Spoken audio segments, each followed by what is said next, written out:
Kita akan kembali ke lebih dari 250 juta tahun yang lalu, jauh sebelum dinosaurus raksasa seperti T-Rex menguasai daratan. Di era Paleozoikum hingga awal Mesozoikum, lautan, sungai, dan rawa dipenuhi dengan beragam makhluk yang aneh dan asing dibandingkan dengan hewan masa kini. Salah satu predator yang paling menarik perhatian dari zaman itu adalah seekor hiu purba. Inilah dia, Senacanthus.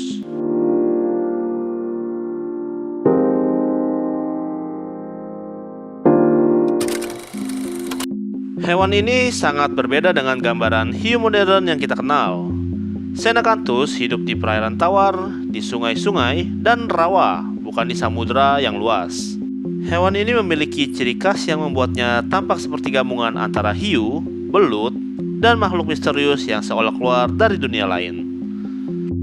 Senacanthus pertama kali muncul pada akhir periode Devonian, sekitar 360 juta tahun yang lalu, dan bertahan sangat lama, hingga akhirnya punah pada akhir periode Trias sekitar 210 juta tahun yang lalu.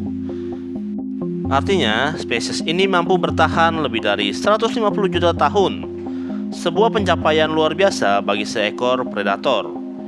Hiu ini menyaksikan perubahan besar di bumi, dari berkembangnya hutan raksasa, kepunahan massal, hingga muncul reptil-reptil darat yang kelak berevolusi menjadi dinosaurus. Bayangkan betapa tangguhnya hewan ini, mampu melewati bencana demi bencana yang menyapu bersih banyak spesies lain.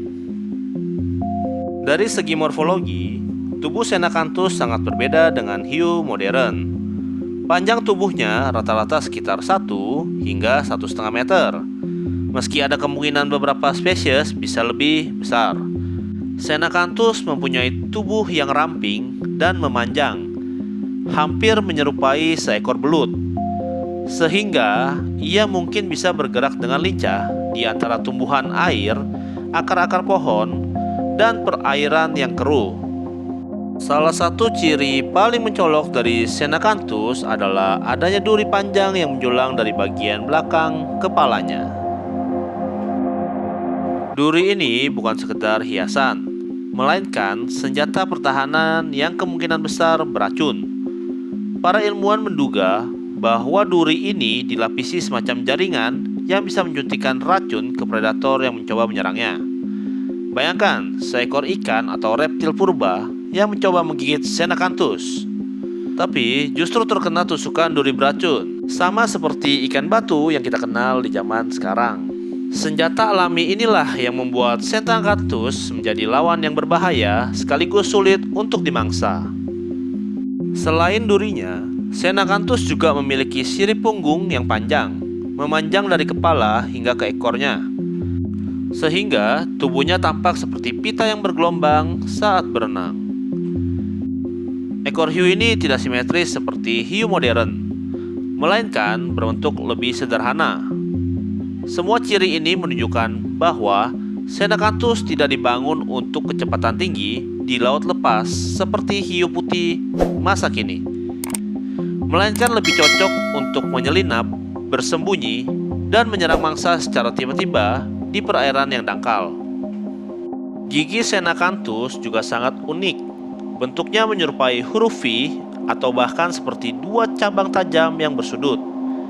Gigi ini bukan untuk merobek mangsa besar, melainkan untuk menghancurkan mangsa kecil seperti ikan-ikan kecil, amfibi, hingga invertebrata air.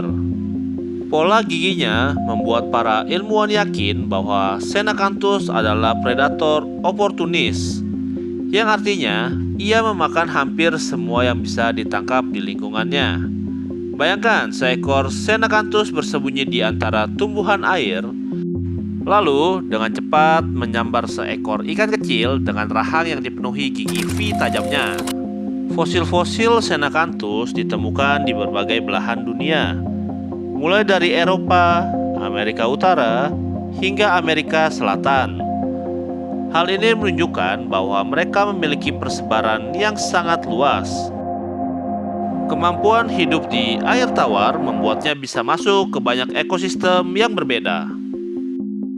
Bahkan ada dugaan bahwa beberapa spesies mungkin bisa bertahan di perairan payau. Keberhasilan beradaptasi di beragam habitat inilah yang membuat Xenakantus bisa bertahan begitu lama di muka bumi. Namun, setiap kisah makhluk purba pasti memiliki akhir. Kepunahan Xenakantus diperkirakan terjadi pada akhir periode Trias. Pada masa itu, dunia sedang mengalami perubahan besar. Superkontinen Pangea mulai retak, iklim berubah drastis, dan reptil-reptil modern termasuk dinosaurus mulai berkembang pesat. Di perairan, muncul predator-predator baru yang jauh lebih besar dan lebih efisien, seperti ikan-ikan raksasa dan reptil laut purba. Kompetisi yang semakin ketat ditambah perubahan lingkungan yang ekstrim, kemungkinan besar menjadi penyebab hilangnya Xenakantus dari muka bumi.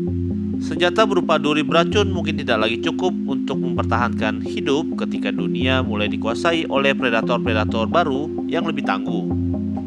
Meski punah, Xenakantus meninggalkan jejak menarik bagi para ilmuwan. Fosil giginya adalah yang paling banyak ditemukan.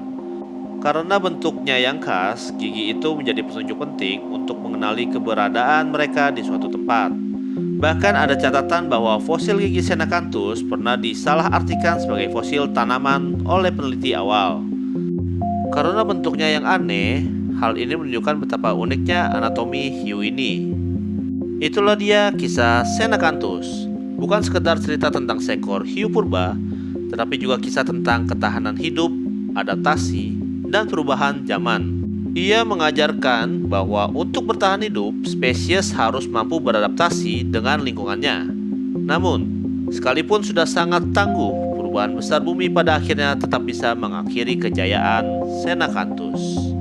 Hingga kini, setiap kali para paleontolog menemukan fosil Xenakantus, mereka tidak hanya melihat sisa-sisa hiu purba, melainkan juga melihat potongan sejarah panjang bumi yang penuh dengan misteri. Xenakantus mungkin bukan hiu terbesar, bukan pula predator paling ditakuti, tetapi ia adalah simbol keunikan, spesialisasi, dan perjalanan panjang evolusi hiu di dunia prasejarah. Dan dengan begitu, setiap kali kita mendengar kata hiu, jangan hanya membayangkan hiu putih besar yang ada di samudera modern. Ingatlah juga pada Xenakantus, hiu sungai purba dengan duri beracun yang selama lebih dari 150 juta tahun menguasai sungai dan rawa purba, hingga akhirnya menghilang, meninggalkan kita dengan rasa penasaran yang tak ada habisnya.